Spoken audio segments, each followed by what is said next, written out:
शुभ संध्या। आज हम लोग इस वीडियो में कक्षा 10वीं के संस्कृत की पुस्तक जिसका नाम पीयूषम है उसके सातवां पाठ जो नीति श्लोका है उसके सब्जेक्टिव प्रश्न को देखेंगे जो बोर्ड परीक्षा में पूछे जाते हैं और मासिक परीक्षा में भी पूछे जाते हैं।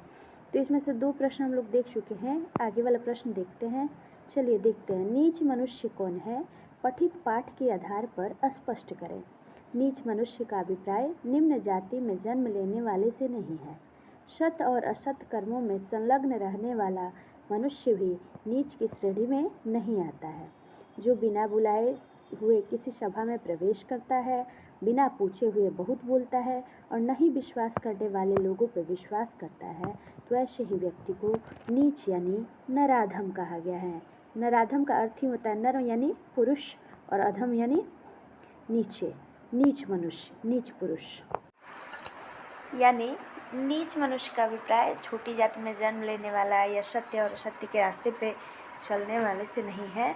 यहाँ पे नीच का अभिप्राय एक श्लोक जो दिया गया है बुक में वो है अनाहुतः प्रविशति अपृष्टो बहुभाषते अविश्वस्ते विश्वशीति मूढ़ चेता नराधमा। यानी जो बिना बुलाए प्रवेश करता है, कहीं पे बिना बुलाए ही चला जाता है और बिना पूछे ही बहुत ज़्यादा बोलता है और बिना विश्वास करने वाले लोगों पे विश्वास करने वाले लोगों पर विश्वास कर लेता है, उस व्यक्ति को ही व्यक्तियों में नीच कहा गया है। यही इसका उत्तर होगा। आइए अब दूसरा प्रश्न देखते हैं। दूसरा प्रश्न है नीति श्लोका पाठ के आधार पर स्त्रियों की क्या विशेषताएं हैं? तो स्त्रियां घर की लक्ष्मी होती हैं, ये पूजनीय तथा महाभाग्यशाली होती हैं, ये पुण्यमयी और घर को प्रकाशित करने वाली कही गई हैं, इसीलिए स्त्रियों की विशेष रूप से रक्षा करनी चाहिए। तो इसका ये जो श्लोक है इसका वो है पूजनीया महाभागा पुण्याश्च गृहदीप्तयः स्त्रियः श्रियो गृहस्य उक्ता तस्माद् रक्षा विशेषतः।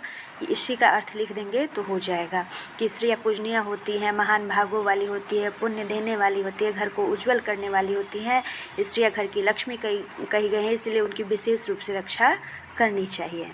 आइए अगला प्रश्न देखते हैं। अगला हमारा प्रश्न है नीति श्लोका पाठ के आधार पर सुलभ और दुर्लभ कौन है?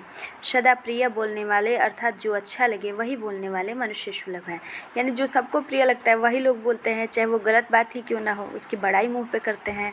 तो ऐसे व्यक्ति मिलने सुलभ होते हैं, आसान होते हैं। अप्रिय और जीवन को सही मार्ग पर ले जाने वाले, सत्य कठोर होता है, सच जो बोल देता है वो कठोर होता है और वो अप्रिय भी होता है, इसलिए लोगों को अच्छा नहीं लगता। तो ऐसे बोलने वाले तथा सुनने वाले मनुष्य दोनों ही प्रायः दुर्लभ हैं। ऐसे लोग मिलने कठिन होते हैं जो अप्रिय बोलते हैं और सच बोलते हैं।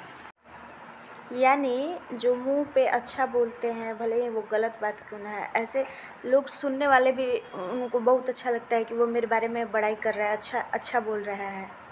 हर भले ही वो बातें असत्य होती हैं या झूठी होती हैं, तो ऐसे लोग आसानी से मिल जाते हैं। लेकिन जो अप्रिय बोलते हैं या सत्य बोलते हैं, सच तो कठोर होता ही है, तो ऐसे लोग सुनने वाले भी और बोलने वाले भी मिलने कठिन होते हैं।